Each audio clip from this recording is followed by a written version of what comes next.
నమస్తే, welcome to Shri media. నేను మీ విష్ణుప్రియ. మనం ప్రతి నెల మాస ఫలితాలు తెలుసుకుంటూ ఉన్నాం.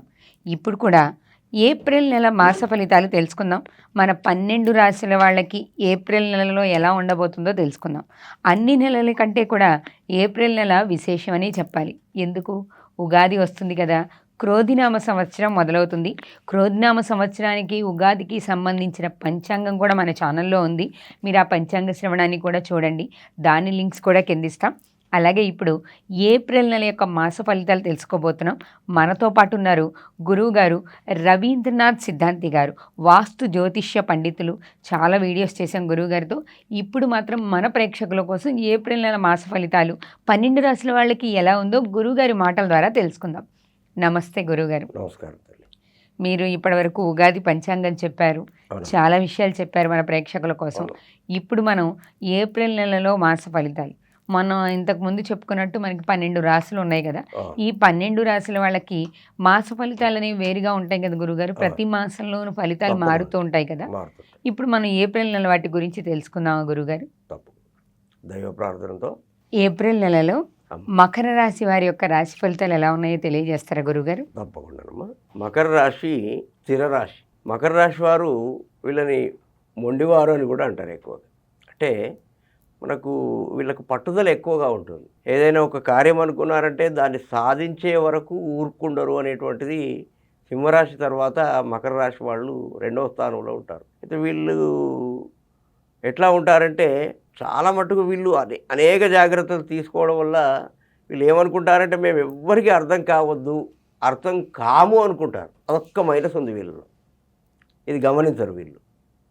కానీ అందరు అంటే గమనించే వాళ్ళు గమనిస్తారు వీళ్ళని. అయితే ఈ మకర రాశి వారు ఎందుకు అలా చెప్తున్నారంటే, ఒకవైపు శని, ఒకవైపు గురువు. అంటే శని స్వయం క్షేత్రమే మకరం. అయితే శని అనే గ్రహం మకరంలో ఉన్నప్పుడు ఎక్కువగా బలంగా ఉంటాడు, కుంభంలో అంత బలంగా ఉండడు. 2 స్థానాలకు అధిపతి శనే. మరి మకరంలో బలంగా ఉంటాడు, కుంభంలో బలంగా ఉండడు ఏంటండి అని అడగచ్చు. అంటే మనం డోర్స్ అన్నీ క్లోజ్ చేసిన తర్వాత ఇంట్లో ఉన్నంత సేఫ్టీగా మనం పెరట్లో క్షేమంగా ఉండలేము. అవును, ఆ పెరడు కూడా మనదే. పెరట్లో అంత క్షేమంగా ఉండవు. అంటే ఏవైనా సర్పాలు అవి ఇవి వచ్చి ఇబ్బంది పెట్టే అవకాశాలు, లేదా వేరే రకంగా ఏదైనా ప్రమాదాలు జరిగే అవకాశాలు ఉంటాయి. కొంచెం ఇంట్లో ఉంటే ఆ సేఫ్టీనెస్ ఎక్కువగా ఉంటుంది.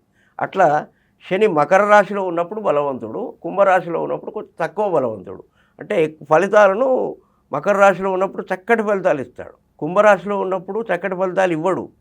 కొంచెం మామూలుగా ఒక 50 నుంచి 60 ఫలితాలే ఇస్తాడు, 60% వరకు. కాబట్టి ఈ యొక్క మకర రాశి వారు ద్వితీయ స్థానంలో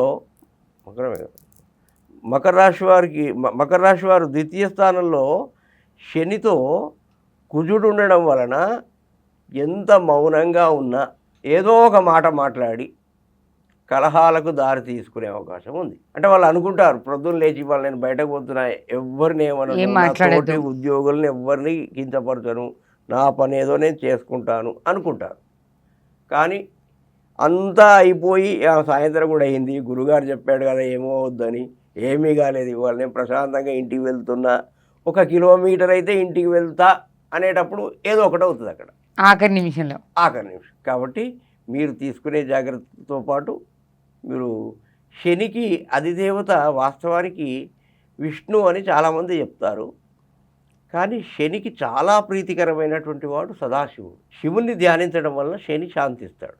అయితే ఒకప్పుడు శైవము వైష్ణవం ఇవి 2 పడేటివి కావు. ఆ కాలంలో కొన్ని మార్పులు చేర్పులు చేశారు పూర్వీకులు. ఎందుకంటే శని ఒక్కడే నవగ్రహాల్లో అడ్డంగా ఉంటాయి నామాలు, మిగతా అందరూ కూడా ఇలా నిలువు నామాలు ఉంటాయి. అంటే శని ఒక్కడే ఈ అడ్డపు నామాలు ధరించడం వల్ల, అంటే శని వాస్తవానికి ధర్మ ప్రతీక.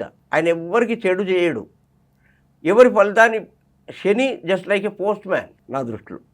అంటే బట్వాడా చేయడమే. ఎవరి ఉత్తరాలు వాళ్ళ ఇంటికి అడ్రస్ వెతుక్కొని మరీ వెళ్తాడు. ఒకవేళ మనం ఎంత లోపలున్నా, మనం తప్పించుకుందామని చూసిన, సిద్ధాంతులను పిలిచి యజ్ఞాలు హోమాలు అవన్నీ చేయించినా అక్కడికి వచ్చేస్తాడు. ఒకరింట్లో వద్దండి సమయం బాగలేదు అని చెప్పాను.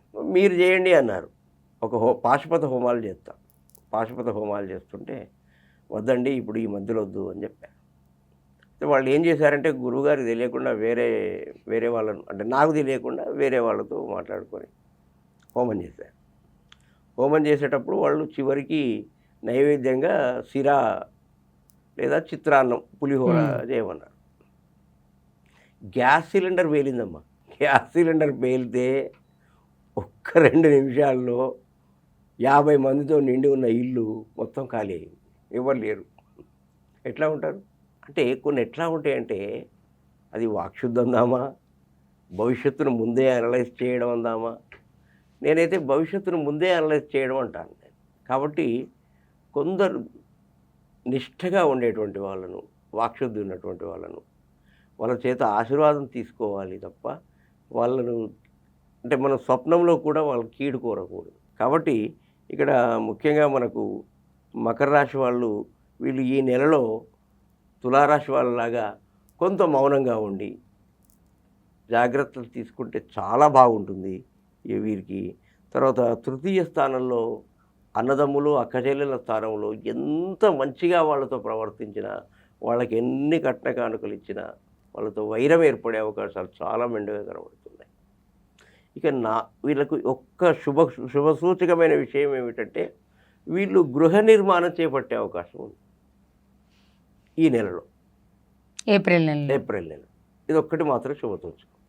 తర్వాత ఇంకొకటి ఏమిటమ్మా, 11వ స్థానంలో కేతు ఉన్నాడు కాబట్టి ఈ యొక్క మకర రాశి వాళ్ళు తీర్థయాత్రలు చేయడం, లేదా ఇంట్లో ఏదైనా దైవ సంబంధిత కార్యక్రమాలు చేయడం, బంధువులను రావించి కొందరు ఇంట్లో భోజనం చేయడం వలన దానివల్ల వచ్చే ఫలితాన్ని పొందడం, ఇట్లాంటివి శుభసూచకాలుగా కనబడుతున్నాయి.